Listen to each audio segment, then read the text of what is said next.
And welcome to Dux Knows Sports. This week, we're previewing Week 3 of the CFL. Week 2 of the CFL, definitely better than Week 1 of the CFL. A lot of better action than Week 1, so it just shows you how good the play is going to get when the weeks move on, I think. With a lot of intriguing matches this week, I think Week 3 will be even better. But our first match of the week is the Calgary Stampeders going to Montreal Alouettes. We'll start with the Stampeders here. You know, tough week 2 for the Stamps. You know, losing Drew Tate, who knows for how long? Probably a few weeks. And then a short week, you gotta go right to Montreal. So not an easy time right now for the Stampeders. And if you're the Calgary Stampeders, this could be a defining moment of your 2012 season right here. I mean, with your leader Drew Tate going down, have to depend on Kevin Glenn, who is a good quarterback but not a great quarterback. You know, a guy who's won games in the past, yes, and I think for a few weeks it's a good band-aid. A few weeks to have Kevin Glenn there, not the worst guy to have in there, a guy who's won games in the past. But if you're Stampeders, man, I think you need this game to show that you still are that good team in the West, because the Lions aren't going anywhere. And you have to really keep pace with the Lions right now. And if Kevin Glenn can't get the job done, then you got to go to the next guy, because it can get away from you fast. In football, like, the season can get away from you fast. And if they start to slip up here in Week 3, who knows? But only time will tell. And on the other side, Montreal Alouettes. Okay, maybe we were too quick as CFL fans to just disgrace the Montreal Alouettes after their pathetic performance in Week 1. But this is still a good team. You know, Anthony Calvillo is one of the best quarterbacks of all time. Jamal Richardson, probably the best receivers in the league right now. And Whitner can really run the ball well. And I really like this team. And like I was saying the last few weeks, you know, don't discount Mark Trestman and Anthony Calvillo, because these two are great guys for the CFL. And Calvillo, like I said, one of the best quarterbacks to ever play in the CFL. And Trestman, even though a short time, might be one of the best coaches of all time in the CFL. And that's why I like the Alouettes to keep rolling this week, as I believe the Montreal Alouettes are going this week. I just think Calgary Stampeders, just too much stuff going with Drew Tate going down, and a short week, and Montreal Alouettes look like they're rolling right now. I just like the Alouettes to win this week, and I think they'll win by 2 touchdowns. Our next matchup, the Winnipeg Blue Bombers versus the Edmonton Eskimos. Probably the 2 worst offenses in the CFL going right now. Let's start with the Bombers. You know, they put up 30 points last week, but don't let that shock you, as this is not a very good team. You know, Buck Pierce, it's clear that Alex Brink is the future of the Blue Bombers, and he has to be in there right now, in my opinion. Buck Pierce, he's done. You know, he's had a solid career, but it's over for Buck Pierce. He's done. It's over. And I just believe, you know, Winnipeg, you know, has a great defense still, no doubt. Winnipeg, probably the best defense in the league, but that can only get you so much. And you need to put points on the board in the CFL, and the Blue Bombers just can't do that consistently enough. And I think until you put Alex Brink in there, you're going to see him struggling more until the end of the year. And last week, the performance by the Edmonton Eskimos was, well, let's just say pathetic. I mean, 1 point. I mean, you know how hard it is to only put 1 point on the board in the CFL? You get points for punting, for crying out loud. To put 1 point on the board, embarrassing. Edmonton Eskimos, you know, Steven Giles needs to step his game up. He needs to step up and be that elite guy that I know he can be.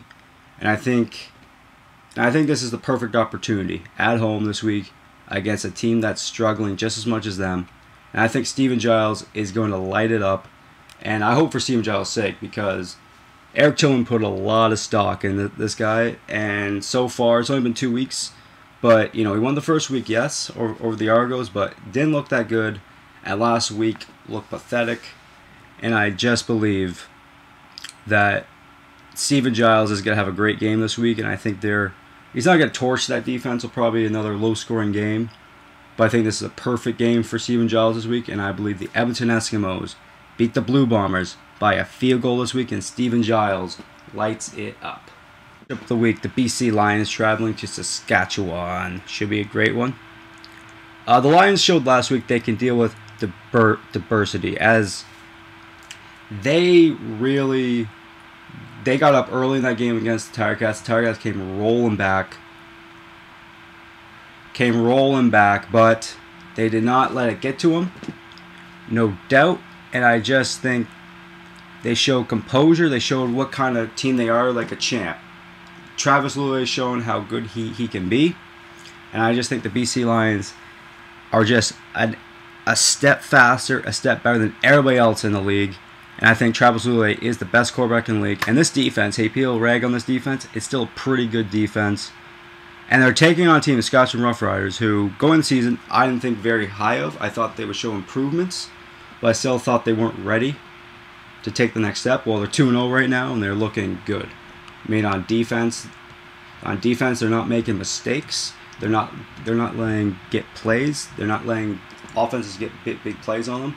And this defense, Scotch and Rough Riders might be one of the best coached teams in the league, because Chairman's done a great job there, and I just think the Rough Riders having a great year. Durant showing he is an elite guy again. Dressler's having a great year. Getzlap's having a pretty good year as well.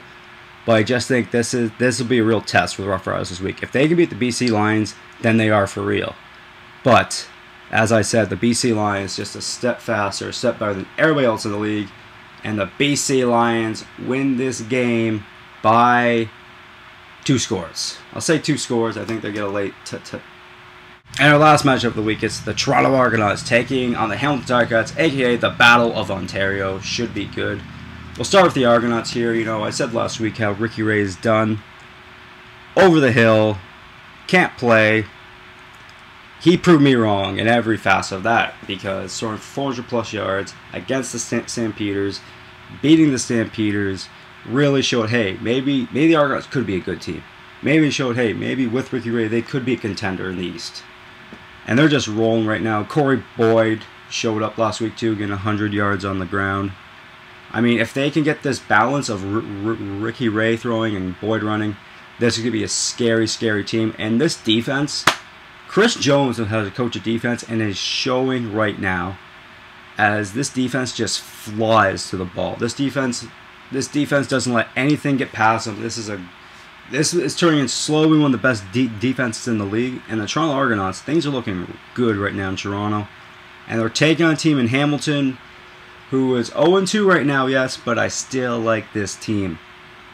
I mean, Henry Burrs had a great game last week in a losing cause, but almost came back to beat the BC Lions, the best team in the league, last week.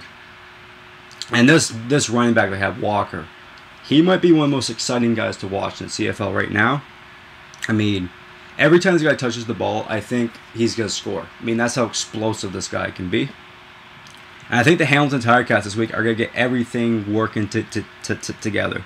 And I think with Henry Burris and Walker and all their great receivers, I think Hamilton is a perfect storm for the Hamilton Tiger Cats to get their first win this week. And I think the Hamilton Tiger Cats beat the Toronto Argonauts. This will be a great game. Maybe come down to the last play. But I think the Hamilton Tiger Cats are maybe just that much better than Toronto Argonauts right now. And I think the Hamilton Tiger Cats beat the Argos by a field goal, a last-second field goal, maybe some OT. But this is the game I'm most excited for, because it's going to be a great, great game. Okay, to recap, I like the Montreal Alouettes to keep it rolling. I like the Edmonton Eskimos. I like the BC Lions. I like the Hamilton Tiger Cats. Should be a great, great game. Great, great week. And until next week, man, it's going to be a great week. But till next week, I'm Dux Knows Sports saying I'm Dux, and I know sports.